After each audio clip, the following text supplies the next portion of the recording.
A lot of people ask me, Yankee, why do you drink coffee out of a glass cup?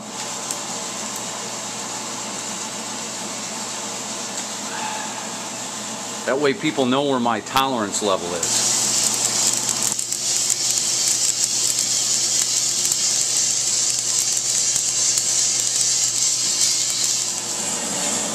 Now we can talk.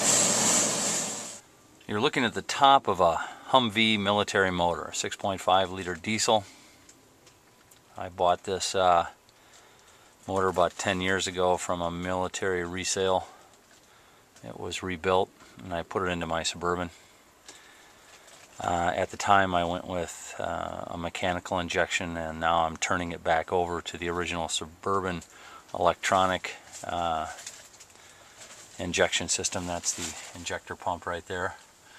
And the reason why I'm doing that is because, you know, half of it is I want to tune it up a little bit. I've always wanted to do that. I'm using Heath Diesel out of Washington State to get a chip and kind of tune this truck up a little bit. I just want to see what it'll do. But this is a brutal job. If I were to take this to the dealer, it would have cost me probably $2,100 or $2,200 to do this. But by having the skill to do it myself, I was able just to buy the part, and I was able to buy a souped up part on top of that for $800. Putting that manifold in has got to be one of the most stressful parts of the job. You know, you got a lot of bolts to put in. They got to be put into the manifold in a certain order to make sure it doesn't crack. Given the fact that it's 17 degrees out here today and that's an aluminum manifold, that is kind of a concern. You're definitely going to want to use a torque wrench. It's not an expensive tool, but you don't want to second guess how many pounds you're putting down on those bolts.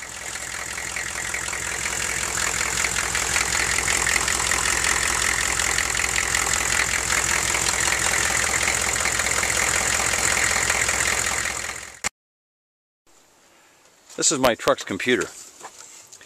I re-chipped it with help from Heath.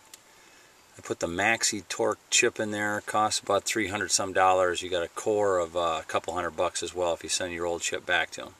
Just to nip this in the bud right away and put this behind us, and to avoid all the stupid comments from the doomsday armchair preppers out there, I have an extra computer.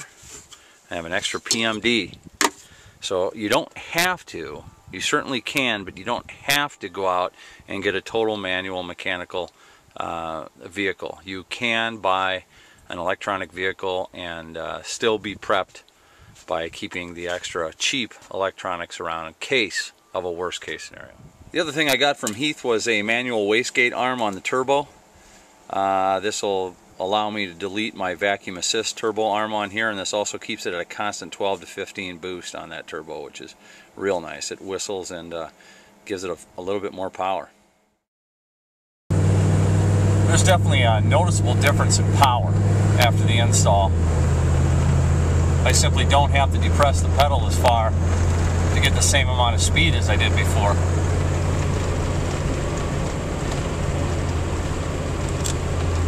It's definitely quicker off the line.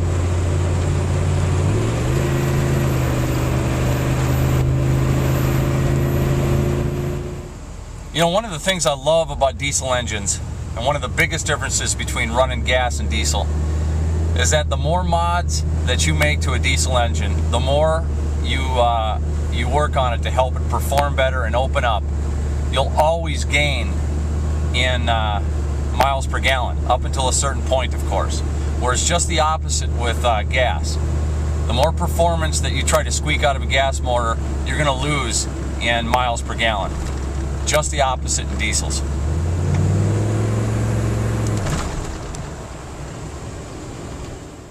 Replacing the injection pump on my truck was a necessary repair. It was definitely not a preventive maintenance project. It's a very expensive repair and it's a very difficult repair. Although it's an expensive part, $800 to $1,000, you only have to replace the injection pump on a diesel truck every 75 to 100,000 miles. Definitely a lot cheaper than paying the dealer a premium on buying new or making a payment once a month. A lot cheaper. In actual time investment on taking the injection pump out and putting it back in, I did it over a couple days. But I guarantee you, overall it was a lot easier than scheduling an appointment somewhere and paying someone else to do it. Not to mention what it takes to drop the vehicle off, wait around for someone to pick you up, or wait around for them to get it done, and then have someone come and get you, then have someone bring you back. You know the deal, I know the deal.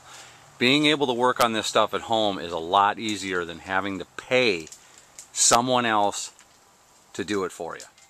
Now this is the Mercedes I just purchased, used, and I got it for a good price. Now what I usually do when I purchase a used vehicle like this is I'll go over the whole vehicle, I'll drive it for a while, you know, try to pinpoint any problems it has. But I will go over simple preventative maintenance parts on it and replace them, so I don't have to deal with them one at a time or get nickel and dimed. I'll just do it all at once as long as I'm in here. So in this case, I replaced the alternator.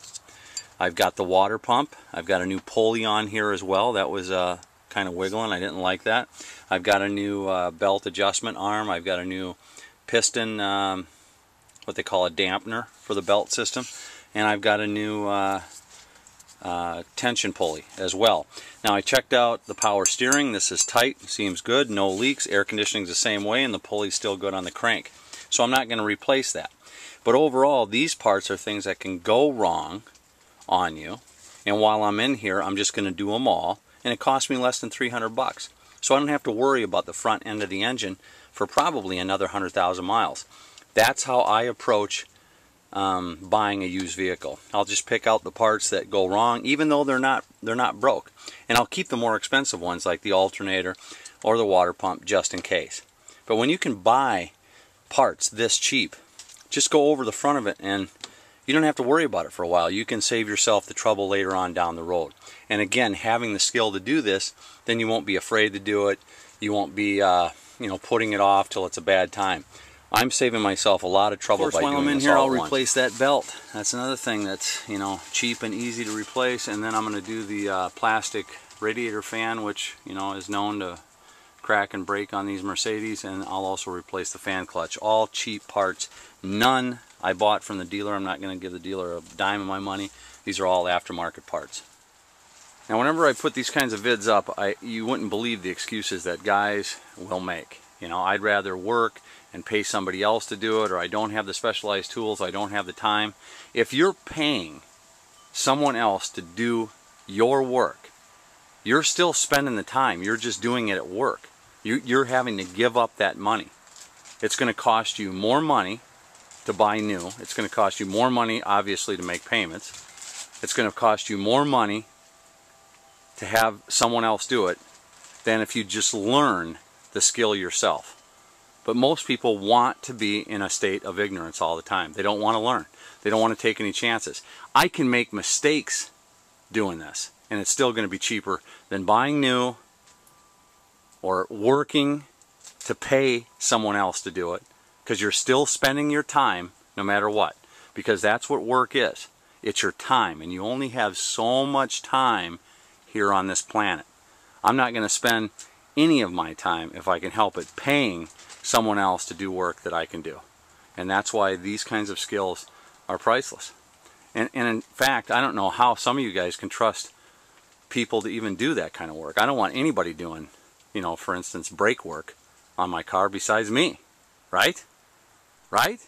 The bottom line is, having skill gives me a lot more options. Some people don't have options. All they can do is pay somebody else and hope they do it right, or hope they have enough money, or hope they keep their job. I can do this whether I have a job or not. I could pay somebody else to do it. Of course, that would make me feel like crap. I'd rather do it myself and know that it's done right, but I could. But I don't have to. I have that option. And the way I save money by doing this, I can buy all the special tools I need and still come out ahead.